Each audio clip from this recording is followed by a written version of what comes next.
지난 상해 모터쇼에는 몇 가지 키워드가 있었지만 저는 중국 속도와 현지화 전략이라고 분석하고 있습니다. 2년 전 상해 모터쇼의 주력은 전기차와 플러그인 하이브리드 차에 있었지만 이번 모터쇼에서는 중국 속도로 개발된 NOA라 불리는 자율주행 레벨 2 플러스의 기술과 딥시크 등 AI 기술이 적용된 SDV였습니다. 이와 같은 속도로 중국 업체들이 기술이 혁신되면 2년 후 모터쇼에는 플라잉카와 로보택시가 중심이 될 것이 확실해 보입니다. 1000개의 자동차 업체 및 관련 기업이 참가한 모터쇼였지만 불참한 업체들을 보면서 중국 자동차 시장이 큰 전환기에 접어들고 있다는 것도 느낄 수 있었습니다. BYD의 럭셔리 브랜드 양왕 등 로컬 업체들이 선전하면서 판매 부진에 빠진 람보르기니, 마세라티, 롤스로이스는 이번 모터쇼에 보이지 않았습니다. 모터쇼에 참가는 했지만 포르쉐의 중국 시장 추락은 무서울 정도입니다. 포르쉐의 1분기 중국 시장 판매는 전년 동기비 42%나 감소하면서 포르쉐 전체 영업이익률은 8.7%로 떨어져 현대차 그룹보다도 낮아졌습니다. 메인스트림 브랜드에서 가장 먼저 약세를 보여왔던 프랑스의 부주와 시트로엥에 더해 현대차 그룹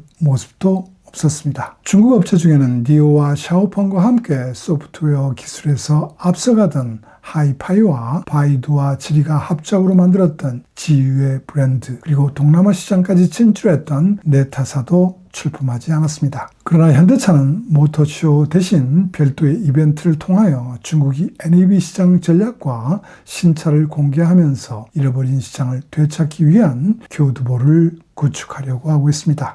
BYD가 제시한 중국 속도는 공격적 경영 성과와 비전을 이야기하고 있다면 폭스바겐과 닛산 등 글로벌 업체가 발표한 중국 속도는 현지화 전략을 강화하면서 이제 중국 로컬 업체에 반격을 준비했다는 말로 해석할 수 있습니다. 모터쇼 동향 분석은 길어질 것 같아서 3부로 나누어 봤습니다. 1부에서는 중국 속도와 BYD의 가속도의 본질이 무엇인지를 분석하고 글로벌 업체들이 SDV에서 핵심 경쟁축이 되고 있는 NOA 기술 탑재 등 반격 준비 현상을 분석합니다. 2부에서는 3년 이상을 준비하고 있는 폭스바겐이 과연 BYD의 반격은 성공할 것인지 그 추진 현황을 점검하고 3부에서는 일본 업체 중 도요타와 혼다의 다른 현지화 전략을 비교하고 반등의 계기를 마련할 수 있는지를 분석합니다. 내연기관을 포기하고 NEV와 배터리 반도체 등 관련 산업에 중국 정부가 대대적인 지원을 하면서 중국 속도는 시작되었지만 본격적인 가속도는 20년부터 붙었다고 할 수 있습니다. 중국 정부는 30년에 전체 판매의 40%를 전기차와 플러그인 하이브리드 차로 판매해야 한다는 목표를 설정했지만 이 목표는 6년 앞당겨 달성되었습니다.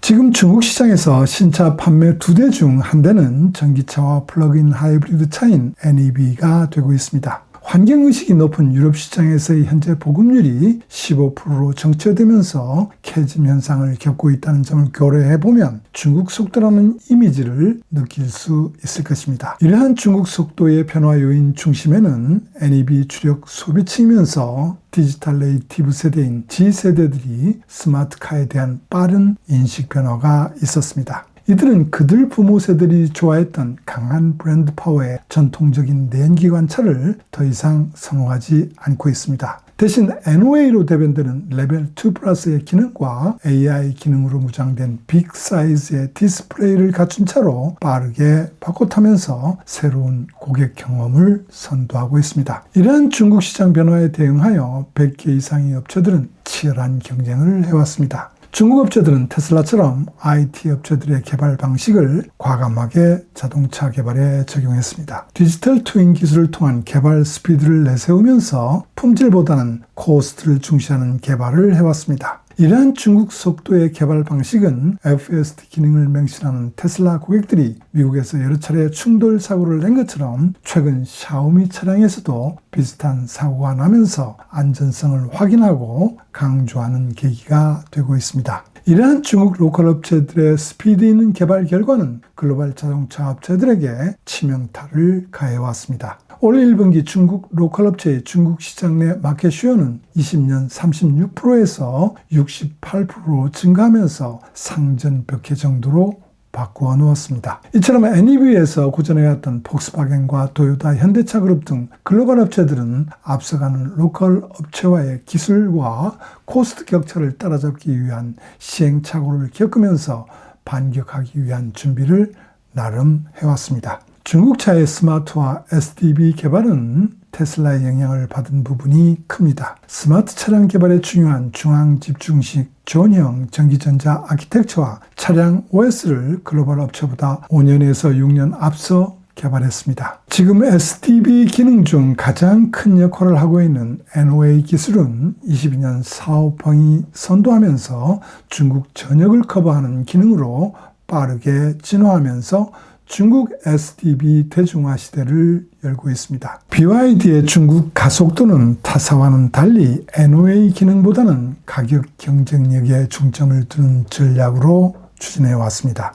10만 명 이상의 엔지니어를 앞세워 소프트웨어 분야에 10,000명을 투입하면서 매우 짧은 기간에 매우 빠른 속도로 차량 OS를 포함한 플랫폼과 플러그인 하이브리드 시스템을 계속 혁신해 왔습니다. 테슬라의 혁신이 잠시 멈춰져 있다는 인상을 받는 가운데 BYD의 혁신은 계속되고 있습니다. 현대차 그룹이 이 GMP와 같은 시점인 21년 BYD는 800V 시스템으로 블레이드 배터리와 8-in-1 EX 나노밸브의 고효율 열펌프 시스템을 갖춘 이 플랫폼 3.0을 발표했습니다. 또한 작년 5월에는 이 플랫폼의 업그레이드 버전인 이 플랫폼 3.0 에보를 발표했습니다. 숨가쁘게 올 3월에는 차세대 전기차 플랫폼인 이 플랫폼 4.0을 발표했는데 이는 슈퍼 이 플랫폼으로 1000V 아키텍처 및 1000kW의 초고속 충전을 가능하게 한다고 합니다. 최대 3511rpm의 회전 속도를 갖는 전기차 모터와 최대 1500V까지 지원하는 탄화기소 파워칩과 함께 열 관리와 시스템 효율을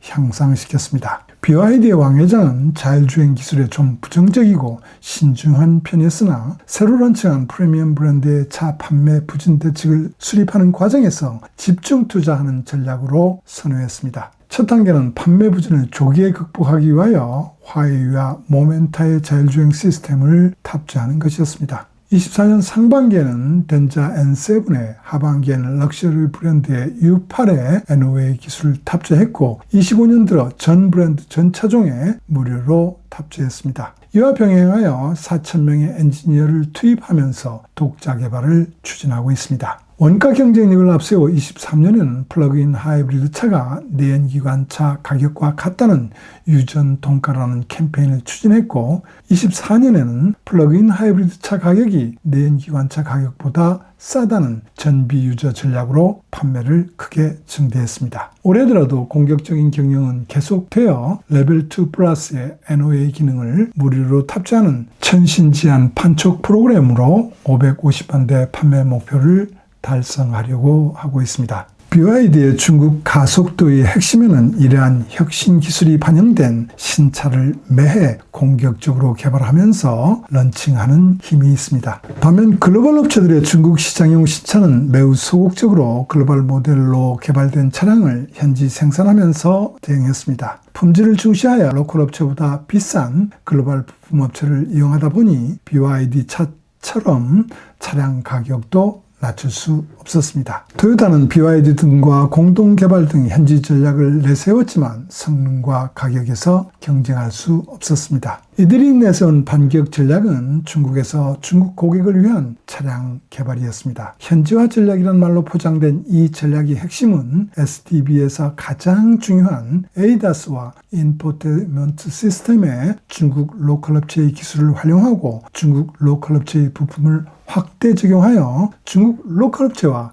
경쟁할 수 있는 자격을 확보한다는 것입니다. 이러한 반격 전략으로 토요타와 닛산은 25년부터 런칭하는 차를 발표했고 폭스바겐과 혼다는 이들보다 1년 늦은 26년부터 런칭 예정인 차를 공개했습니다. 글로벌 자동차 업체들에게 레벨 2 플러스 수준의 NOA 기술 개발은 화웨이, 모멘타 그리고 호라이즌 로보틱스와 같은 중국 로컬 업체의 도움 없이는 어려운 것으로 나타났습니다. 화웨이 시스템은 광주기차, 동풍기차 등과 화웨이가 공동으로 만든 브랜드 차량에서 탑재되고 있습니다. 자율주행 기술에서 앞서가고 있는 중국의 모멘타의 기술은 상해 기차 등 로컬 업체는 물론 벤츠, 토요타, GM 등 글로벌 자동차 업체들이 탑재하고 있습니다.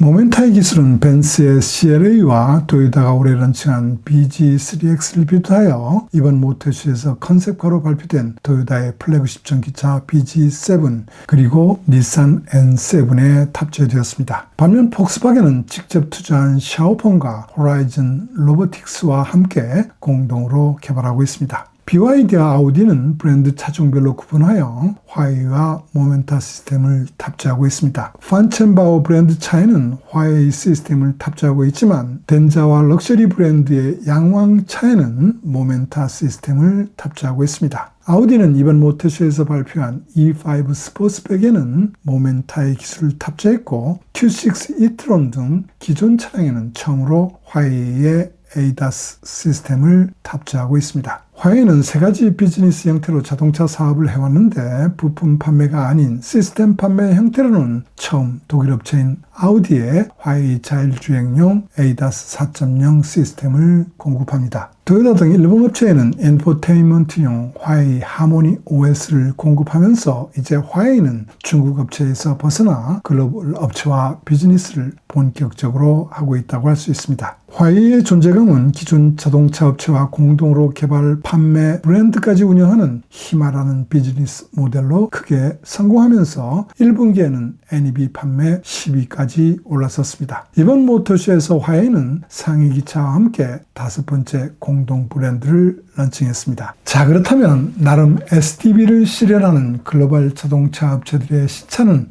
어떤 전략으로 중국 로컬 업체들에게 맞서서 성공할 수 있을까요? 이 부분은 다음 시간에 기대해 주시고 오늘은 여기까지 하겠습니다. 시청해 주셔서 대단히 감사합니다.